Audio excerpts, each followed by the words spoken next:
ഫുഡിൽ ശ്രദ്ധിക്കേണ്ട കുറച്ച് കാര്യങ്ങളാണ് ഞാൻ പറയുന്നത്. അപ്പോൾ നമ്മളോട് ഒരുപാട് പേര് പറയാറുള്ളത്, ഞാൻ ഫുഡ് തീരെ കഴിക്കുന്നില്ല, വളരെ കുറച്ചേ കഴിക്കുന്നുള്ളൂ, എന്നിട്ടും ഞാൻ വെയിറ്റ് കൂടുകയാണ്, അല്ലെങ്കിൽ എനിക്ക് PCOS ഉണ്ട്. കാരണം വാരി വലിച്ച് കഴിക്കുന്ന ഒന്നുമില്ല, ജസ്റ്റ് വിശപ്പ് മാറാൻ മാത്രമുള്ള ഫുഡ് മാത്രമേ കഴിക്കുന്നുള്ളൂ. അപ്പോൾ ഇതുപോലത്തെ ആളുകളെ നമ്മൾ അസസ് ചെയ്തപ്പോൾ നമുക്ക് മനസ്സിലായത് എന്താണെന്ന് വെച്ചാൽ, നമുക്ക് ഫുഡിന് ഒരു പ്രൊപ്പോർഷൻ പറയുന്നുണ്ട്. അതായത് ഇപ്പോൾ കാർബോഹൈഡ്രേറ്റ് പോലത്തെ ഫുഡുകൾ ഇത്ര അളവ്, പ്രോട്ടീൻ പോലത്തെ ഫുഡ് ഇത്ര അളവ്, വൈറ്റമിൻസ് അടങ്ങിയിട്ടുള്ള ഫുഡ് ഇത്ര അളവ്. ഇത് കറക്റ്റായിട്ട് നമുക്ക് കണക്ക് പ്രകാരമൊന്നും ഒരു വ്യക്തിക്ക് കഴിച്ചിട്ടൊന്നും മുന്നോട്ട് പോകാൻ പറ്റില്ല. പക്ഷെ എന്നാലും ഈ 3 ടൈപ്പ് ഓഫ് ഫുഡുകളും ആവശ്യത്തിന് നമ്മുടെ ശരീരത്തിന് വേണം. നമ്മൾ ഈ ചോറും കഞ്ഞിയും മാത്രം കഴിക്കുമ്പോൾ ഉണ്ടാകുന്നൊരു പ്രശ്നം എന്താണെന്ന് വെച്ചാൽ, നമുക്ക് ബാക്കി സാധനങ്ങളുണ്ടല്ലോ, അതായത് പ്രോട്ടീൻ അടങ്ങിയിട്ടുള്ള ഭക്ഷണം, വൈറ്റമിൻസ് അടങ്ങിയിട്ടുള്ള ഭക്ഷണം, അത് നമ്മുടെ ശരീരത്തിന് തീരെ കിട്ടുന്നില്ല.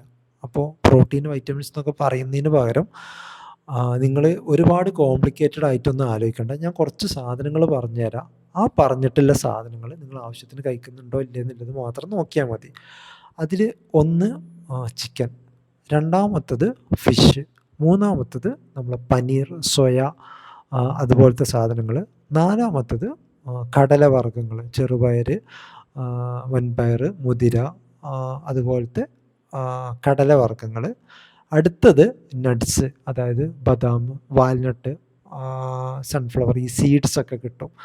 സൺഫ്ലവർ സീഡ്, പംകിൻ സീഡ്, അങ്ങനെ ഒരുപാട് സാധനങ്ങളുണ്ട്. അപ്പോൾ ഈ കാറ്റഗറിയിലുള്ള ഫുഡുകൾ, ഇപ്പോൾ ഈ പറഞ്ഞിട്ടുള്ള ഫുഡുകൾ നിങ്ങൾ കഴിക്കുന്ന അളവ് വളരെയധികം കുറവാണ് എന്നുണ്ടെങ്കിൽ നിങ്ങൾക്ക് ലൈഫ് സ്റ്റൈൽ ഡിസീസ് അതുപോലെ PCOS ഒക്കെ വരാനുള്ള ചാൻസ് വളരെയധികം കൂടുതലാണ്. ഇനി ഇത് എത്രയാണ് കഴിക്കേണ്ടതെന്നുള്ള ഡൗട്ട് ഉണ്ടാവും. അത് സാധാരണ നമ്മൾ പറയാം, നട്ട്സ് പോലത്തെ ഭക്ഷണമൊക്കെ ആണെന്നുണ്ടെങ്കിൽ നട്ട്സൊക്കെ നമ്മളൊരു ഹാൻഡ്ഫുൾ, നമ്മളൊരു കയ്യിൻ്റെ ഉള്ളിൽ എത്രയാണോ നമുക്ക് ഉൾപ്പെടുത്താൻ പറ്റുക ആ ഒരു അളവിലാണ് ഓരോരുത്തരോടും നമ്മൾ കഴിക്കാൻ പറയാം. ഇനി അളവ് വേണം എന്ന് നിർബന്ധമുള്ള ആളുകൾക്ക് നിങ്ങൾക്ക് ഫോളോ ചെയ്യാൻ പറ്റുന്ന എന്താണെന്ന് വെച്ചാൽ 1 grams per kg per day ആണ് ഓരോ ആളുകൾക്കും പ്രോട്ടീൻ റിക്വയർമെൻറ്റ് പറയുന്നത്. അതായത് ഏകദേശം നിങ്ങളൊരു 60 അല്ലെങ്കിൽ 65ഒക്കെയാണ് നിങ്ങളെ വെയിറ്റ് എന്നുണ്ടെങ്കിൽ, നിങ്ങൾ ഏകദേശം ഒരു ദിവസം 60 to 65 ഗ്രാമിൻ്റെ അടുത്ത് നിങ്ങൾ പ്രോട്ടീൻ കഴിച്ചാൽ നിങ്ങൾക്ക് ആവശ്യത്തിൻ്റെ പ്രോട്ടീൻ റിക്വയർമെൻറ്റ് കിട്ടും.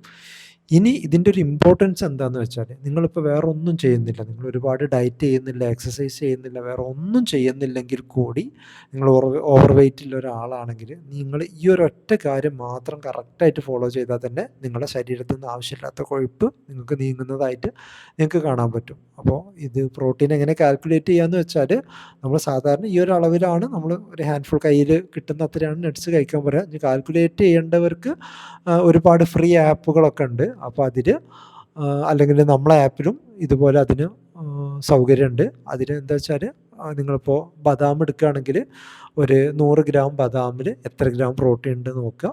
അതിൻ്റെ ശേഷം നിങ്ങൾ എത്ര ഗ്രാമാണോ ബദാം കഴിക്കുന്നത് എന്ന് നോക്കിക്കഴിഞ്ഞാൽ നിങ്ങൾക്ക് നിങ്ങളുടെ ശരീരത്തിൽ എത്രത്തോളം പ്രോട്ടീൻ കിട്ടിയെന്നുള്ളത് നിങ്ങൾക്ക് അതിൽ നിന്ന് മനസ്സിലാവും. അപ്പോൾ നിങ്ങൾ നോക്കേണ്ടത് 1 grams per kg per day, അതായത് ഒരു 60 ഗ്രാമുള്ള ആളാണെങ്കിൽ ഏകദേശം 60 ഗ്രാമിൻ്റെ അടുത്ത് പ്രോട്ടീൻ കഴിക്കുന്നുണ്ട് എന്ന് നിങ്ങൾ ഉറപ്പ് വരുത്തണം.